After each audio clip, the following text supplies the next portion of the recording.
a gente faz para acompanhar o desenvolvimento do jogador ao longo de todo o processo? Geralmente esse processo ele demora em torno de um ano, porque é o tempo, né, que o jogador leva, mais ou menos isso, é o tempo que o jogador leva da promoção dele ao time principal, com 17 anos, até chegar aos 21, que é o momento de convocação para a seleção.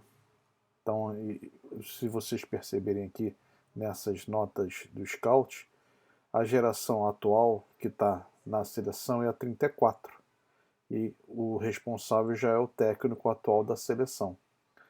Os Scouts acompanham da geração 35 em diante. Então nós temos a 35 para a Copa América. O R1 é um jogador que tem que estar super top. Ao longo do tempo a gente vai explicando o que é isso. Ele tem que estar bem melhor do que o próximo, que é a WC, que é a Copa do Mundo, e a ponto de ser chamado em relação, em detrimento desse. Esse aqui é um jogador que vai jogar a final da Copa do Mundo. Esse do R1 não vai jogar a final, mas ele pode ser muito bom para jogar os jogos iniciais. Então essa é a geração R1. Então a geração R1 ela vai estar sempre entre uma geração da Copa Continental e a geração da Copa do Mundo. E já temos aqui a geração 36 da Copa Continental também nascendo agora, é a mais recente. Então, por exemplo, eu vou clicar em Alas, é um outro que eu não tinha clicado, mostrado antes, vocês vão ver que a tabela também é diferente.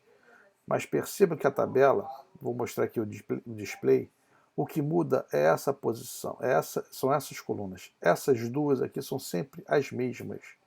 Você sempre tem que ter isso aqui para você ter um bom acompanhamento do desenvolvimento do jogador. E essa aqui também é sempre a mesma. O que muda é somente a posição que é necessária de acompanhar para aquele jogador daquela posição. Por exemplo, ala, eu preciso de todas essas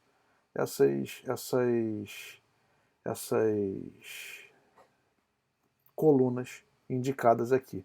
Mas perceba que o last training, que é o último treino, a estamina, que é a resistência, a habilidade do treinador para dizer se ele é excelente ou se ele é bom, o número de treinadores adjuntos, preparador físico, porque tem que estar sempre 10, 5, 5. Perceba que esses aqui, ó, o Scout inclusive já deve ter entrado em contato. Então vamos pegar esse aqui, por exemplo, ó. Vou clicar nele, que é o objetivo desse vídeo. Perceba que aqui, ó, tem as notas dos scouts. Todas as vezes que um scout, no caso você, entrar em contato com um técnico, você tem que dizer aqui, por exemplo, a primeira vez que ele entrou em contato foi em julho do ano passado, só para dizer que é 12 dias mais velho que a idade ideal, ou seja, esse cara aqui não joga a final, mas ele pode jogar aí até 12 dias, ele pode jogar até as quartas de finais. Se ele for bom o suficiente, ele será convocado. E aí depois, ó, isso aqui foi o técnico na ocasião. Depois, em setembro, entrou o scout, ele já entrou em contato, 4 vezes com esse treinador. Como é que ele faz isso? Ele faz sempre isso, clicando em adicionar nota, aí ele digita o que ele quiser e guardar. Eu só não vou fazer isso porque cada momento que eu faço, o sistema é colocado. Mas eu posso apagar. Eu vou botar só aqui, por exemplo, clique em guardar, vai estar essa coisa horrorosa aqui, né? Eu vou apagar só para não ficar no histórico, para não ficar manchado. Por que isso é importante? Porque perceba, entrou um técnico aqui, entrou o scout, mas o técnico atual não é mais esse. Então é importante sempre ter isso, que para não só o scout, como para que o futuro técnico da seleção possa acompanhar o desenvolvimento do jogador, e isso ajuda numa eventual convocação dele. Ok?